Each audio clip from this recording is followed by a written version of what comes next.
पाहत आहोत नाही जागांचं पण स्पष्टीकरण येत नाहीये. कुठं अडलंय? हे खरं आहे की शिवसेना पक्षप्रमुख उद्धव ठाकरे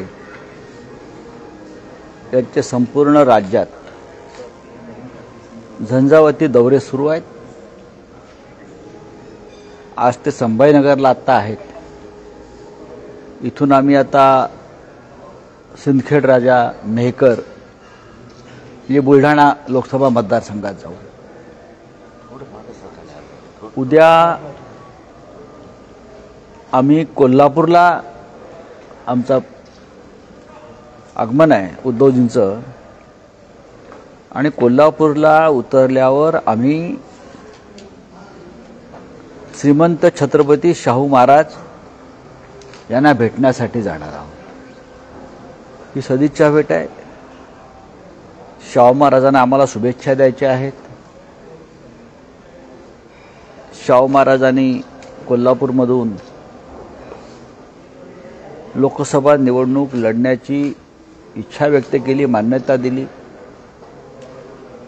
कोल्हापूरची जागा ही शिवसेनेची आहे. इथे शिवसेनेचे विद्यमान खासदार आहेत. 30 वर्ष ती जागा शिवसेना लढते आहे. पण श्रीमंत छत्रपतींनी, शाहूजींनी, महाराजांनी ती जागा लढण्याचं एक इच्छा व्यक्त केल्यामुळे आम्ही त्यांचा सन्मान राखतो आणि मग त्यांना आम्ही पाठिंबा देऊ पूर्णपणे. तन मन धन जे काय आमचं असेल ते आम्ही अर्पण करू. आणि म्हणून उद्या कोल्हापूरला उतरून आम्ही थेट छत्रपतींना भेटण्यासाठी, म्हणजे मोठ्या महाराजांना भेटण्यासाठी, शाहूजींना भेटण्यासाठी पॅलेसवर जाऊ. तिथून आम्ही सांगलीकडे रवाना होऊ. सांगलीमध्ये वसंतदादा पाटील यांच्या स्मारकावर आमचं जाण्याचा कार्यक्रम ठरला आहे. स्मारकावर जाऊ, वसंतदादांना श्रद्धांजली अर्पण करू आणि मग मिरजेला सभा आहे संध्याकाळी. पुढचे दौरे येतील. मग परभणी आहे, परत विदर्भ आहे, जळगाव आहे, असे हे सगळे दौरे सुरूच आहेत. निवडणुकींच्या घोषणा होण्याआधीपासून हे दौरे सुरू आहेत. आम्ही थांबलेलो नाही. त्यानंतर काँग्रेस, राष्ट्रवादी काँग्रेस, शिवसेना यांच्या संयुक्त सभा होती महाविकास आघाडीच्या, आणि त्या संदर्भात उद्या माननीय शरद पवार साहेबांच्या निवासस्थानी बैठक आहे. पुढला कार्यक्रम आखण्यासाठी आम्ही सगळे तिथे जमतो सकाळी आणि मग पुढल्या कामाला लागू. आता आपण ते म्हणते की याद्या कधी येणार, यादीमुळे का आमच्या निवडणूक काढलेल्या नाहीत ना. महाराष्ट्रामधल्या 48 जागा महाविकास आघाडी लढते. आमची भूमिका आहे की त्याच्यामध्ये वंचित बहुजन विकास आघाडीनं सहभागी व्हावं. आमची भूमिका आहे त्याच्यामध्ये राजू शेट्टी यांच्या शेतकरी संघटनेनं सहभागी व्हावं, ही आमची भूमिका आहे. आणि त्या संदर्भात आम्ही अत्यंत सकारात्मक चर्चाही केलेली आहे आणि येत्या 1-2 दिवसात त्या संदर्भात निर्णय घेतले जातील. कोणाचाही इथे आडमोठेपणा नाही. सगळं गुण्यागोविंदानं सुरू आहे. मोठ्या महाराजांना पाठिंबा देणारे ते अपक्ष लढले तरी किंवा तुमच्या ते अपक्ष लढणार नाही, ते महाविकास आघाडीचे उमेदवार असतील. आम्ही महाराजांच्या इच्छेचा सन्मान करू. ते आमच्यासाठी आदरणीय आहेत आणि म्हणूनच उद्या माननीय उद्धवजी कोल्हापूरला उतरल्यावर आम्ही सगळे महाराजांच्या भेटीसाठी जातो. थोडक्यात शिवसेनेचे उमेदवार असतील? नाही, मी असं म्हणणार नाही. ते महाविकास आघाडीचे उमेदवार आहेत आणि आम्ही सगळे त्यांच्याकडे जाऊन आम्ही त्यांना शुभेच्छा देऊ, त्यांचे आशीर्वादही घेऊ.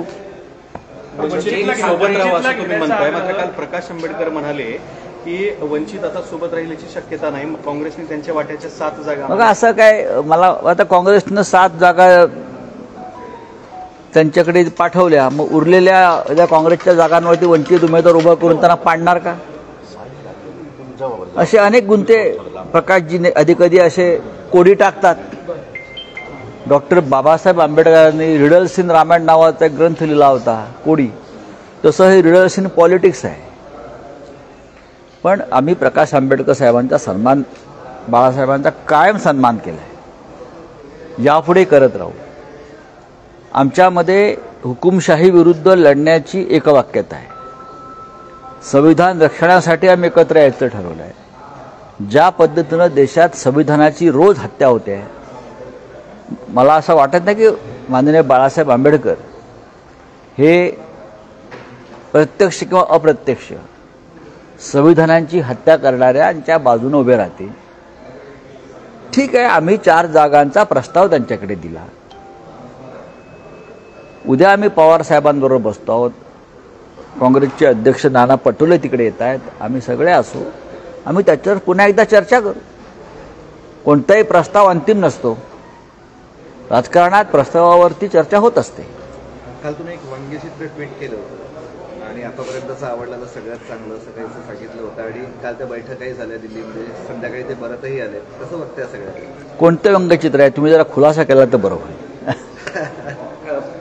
राज ठाकरे दिल्लीमध्ये भेट झाली. तुम्ही म्हणलात काल की रात्री नाही तर सकाळी झाली, पण ती सकाळी भेट झाली आहे आणि एक ठाकरे भेटतात म्हणजे महायुतीला या ठिकाणी नवीन साथीदार म्हणून भेटतात. मला त्याच्याविषयी माहीत नाही, पण राज ठाकरे हे उत्तम व्यंगचित्रकार आहेत, उत्तम कलाकार आहेत आणि आम्ही अनेक वर्ष एकत्र काम केलेलं आहे. त्यांच्या मनातल्या संवेदना आणि खंत या इतर कोणापेक्षा मला जास्त माहीत असतात. या देशाचा स्वातंत्र्य आणि प्रजासत्ताक हे मोदी आणि शहांच्या हातून कसं फासावर लटकवलं जातं आहे, अशा प्रकारचं एक उत्तम व्यंगचित्र त्यांनी मधल्या काळात काढलं होतं आणि ते मला खूप आवडलं होतं. मी यात राजकारण पाहत नाही. त्यांनी ज्या भावना व्यक्त केल्या होत्या त्या देशाच्या भावना होत्या, महाराष्ट्राच्या भावना होत्या.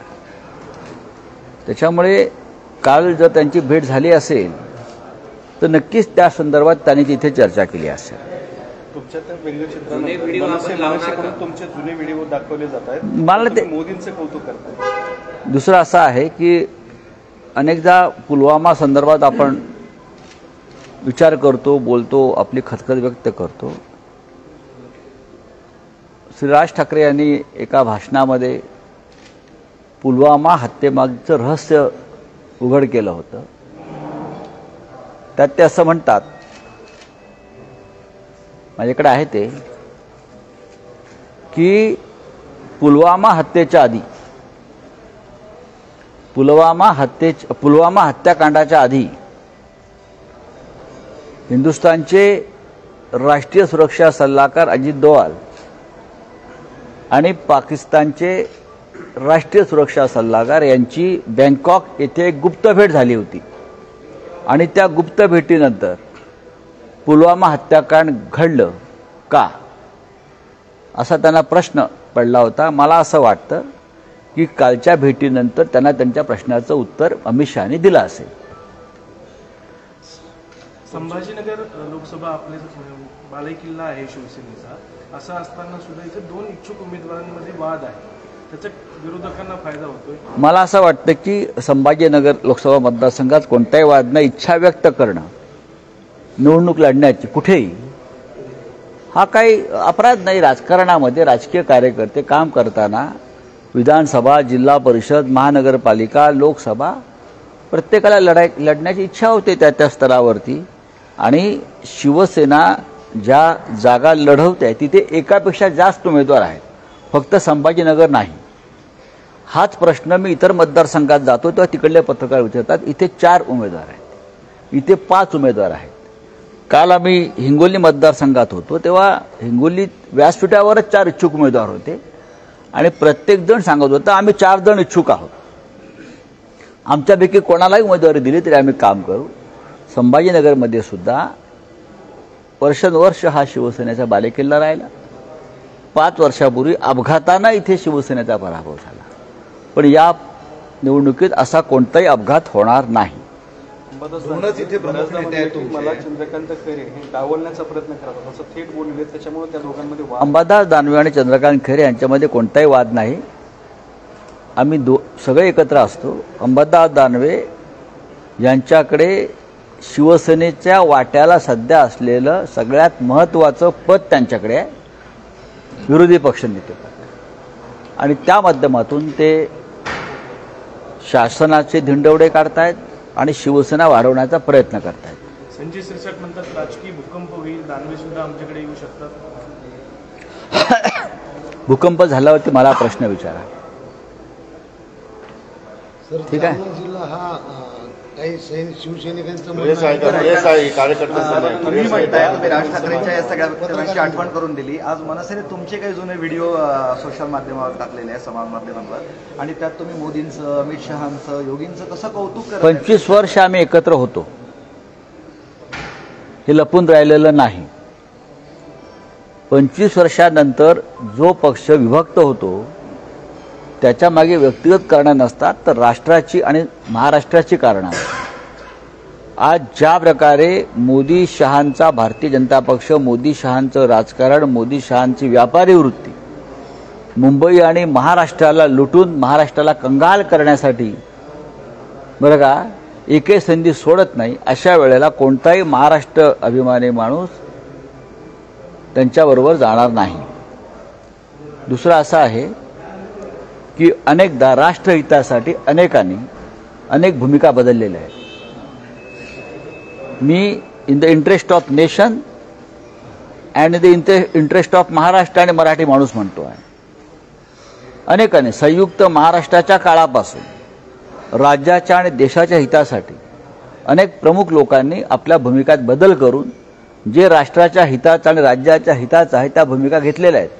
त्याच्यामुळे शिवसेनेनं 25 वर्षानंतर ही भूमिका घेतली असेल तर त्याच्यामध्ये देशाचं आणि राज्याचं हित असं मी मानतो. महादेव जानकर आणि भूषणसिंह होळकर या दोघांनीही शरद पवारांची भेट घेतली आहे. राजकारणात भूषणसिंह होळकरांचं म्हणणं आहे की राजकारणात येण्याचं ही नाही, मात्र भविष्यात सांगता येत नाही असं बोलले. त्यामुळे धनगर समाजाचे दोन मोठे नेते शरद पवारांच्या बरोबर दिसले. नाही, या महाराष्ट्रातले सामाजिक घटक हे आता महाविकास आघाडीबरोबर येऊ इच्छित आहेत आणि ते ईडी आणि सीबीआयच्या धाकाने येत नाहीत. तर सामाजिक परिस्थिती पाहून, राजकीय परिस्थिती पाहून महाराष्ट्राची ते आमच्याबरोबर येतात. थँक्यू, धन्यवाद.